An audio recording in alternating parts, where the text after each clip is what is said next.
आता लवकरच आपल्या सर्वांचे लाडके गणपती बाप्पा येणार आहेत. त्यामुळे प्रत्येकाच्या घरी तयारी सुरू झालेली आहे. डेकोरेशन कसं करायचं, गणपती बाप्पा बुक कधी करायचे, त्याचबरोबर बाप्पा आल्यानंतर कोणता नैवेद्य बनवायचा आणि मोदक कोणते बनवायचे. तर आपण आपल्या लाडक्या गणपती बाप्पांसाठी वेगवेगळ्या पद्धतीचे मोदक बनवतो. तर आज आपण रवा, खोबरं ह्याच्यापासून खूप छान असे अगदी लोण्यासारखे मऊ असे मोदक बनवणार आहोत.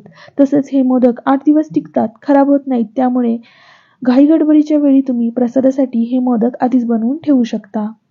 तुम्ही बघू शकता किती छान मोदक झालेले आहेत आणि खायलाही तितकेच टेस्टी झाले होते. चला तर मग आता वेळ न घालवता आपण रेसिपीला सुरुवात करूया. तर इथं आपण 1 कप रवा घेतला आहे. इथं मी बारीक रवा घेतला आहे. 1 कप रवा घेतला आहे, तर त्यासाठी आपल्याला अर्धा कप खोबरं घेतलं आहे. त्याचबरोबर पाव कप तूप घेतलं आहे. आता आपल्याला मोदक बनवायला घ्यायचे आहेत. आता एक कढई घ्यायची आहे. त्या कढईमध्ये आपल्याला सुरुवातीला 1 चमचा तूप टाकायचं आहे आणि तूप चांगलं गरम झालं की त्याच्यामध्ये हा रवा आपल्याला खरपूस भाजून घ्यायचा आहे. एका वेळी घेतलेलं सर्व तूप आपल्याला टाकायचं नाहीये. अगदी थोडं थोडं करून आपल्याला तूप टाकायचं आहे आणि रवा भाजून घ्यायचा आहे. थोडं थोडं तूप टाकून रवा भाजला की तो एकदम छान असा फुलला जातो. त्यामुळे एका वेळी तूप टाकू नका. आता तुम्ही बघू शकताय रवा थोडा भाजला गेला आहे. आता ह्याच्यामध्ये 2 चमचे अजून आपल्याला तूप टाकायचं आहे. आता पुन्हा हा रवा आपल्याला व्यवस्थित परतवून घ्यायचा आहे. आता ह्याच्यामध्ये जे खोबरं वापरलं आहे, म्हणजे खोबऱ्याचा खीस जो वापरला आहे, तो मी सुक्या नारळाचा वापरला आहे. तुम्ही जर ओल्या नारळाचा वापरणार असाल तर तुम्हाला ते जास्त वेळ भाजावं लागेल. पण इथं मी सुका नारळ वापरल्यामुळे मला जास्त वेळ भाजावं लागलं नाही. आता रवा एकदम छान असा भाजला गेला आहे खरपूस. आता त्याच्यामध्ये जे मी खोबऱ्याचा खीस घेतला होता तो टाकायचा आहे. हा सुका नारळाचा खीस असल्यामुळे त्याला जास्त वेळ भाजायची गरज नाहीये. खोबऱ्याचा कलर बदलेपर्यंत हे खोबरं आपल्याला व्यवस्थित परतवून घ्यायचं आहे.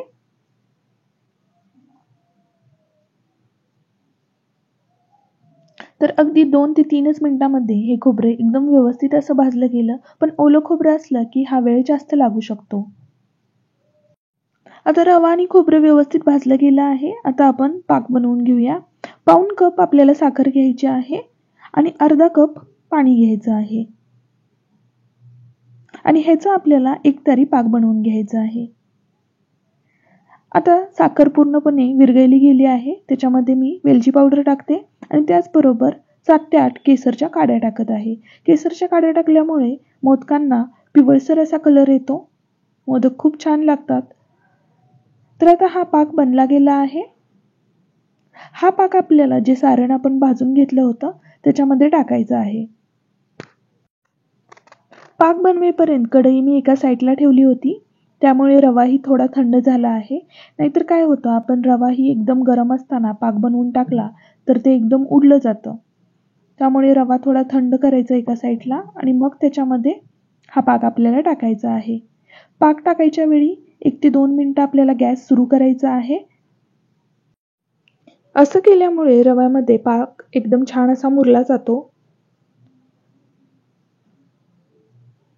आता 1-2 मिनिट आपल्याला परतवायचं आहे आणि गॅस बंद करायचा आहे.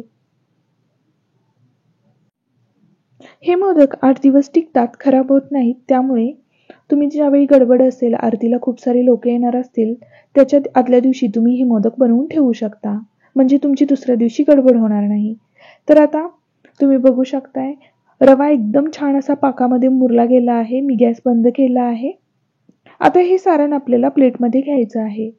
आता हे सारण मी प्लेटमध्ये घेऊन थंड करून घेतलं, कारण गरम असल्यामुळे चटके लागू शकतात.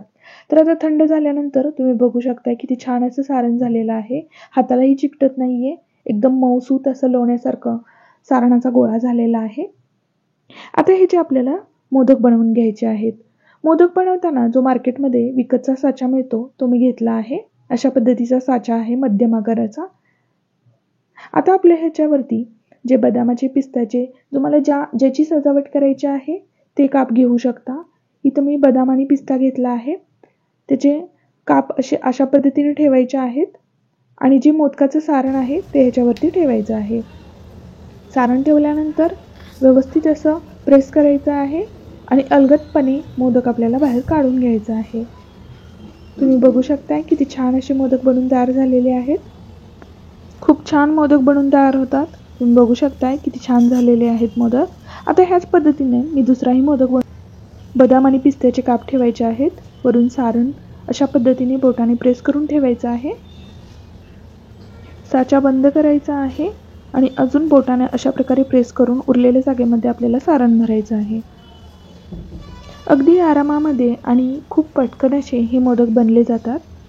तुम्ही बघू शकताय किती छान मोदक झालेले आहेत. अशाच पद्धतीने मी बाकी मोदकही बनवून घेतले आहे ना. मग एकदम सोपी अशी रेसिपी. तर ह्या गणेश चतुर्थीला मी सांगितलेल्या पद्धतीनं रवा खोबऱ्याचे मोदक बनवून बघा. खूप छान लागतात आणि चवीलाही अगदी अप्रतिम लागतात. आपले लाडके गणपती बाप्पा तर खुश होतीलच, त्याचबरोबर तुमच्या घरातली लोकही खुश होतील. त्यामुळे हे मोदक नक्की बनवून बघा. त्याचबरोबर ही रेसिपी फ्रेंड्स आणि फॅमिलीबरोबर शेअर करा आणि तुम्हाला कोणते मोदक जास्त खायला आवडतात हे मला कमेंटमध्ये सांगा. भेटूया पुढच्या व्हिडिओमध्ये अशीच एक छानशी रेसिपी घेऊन. तोपर्यंत बाय.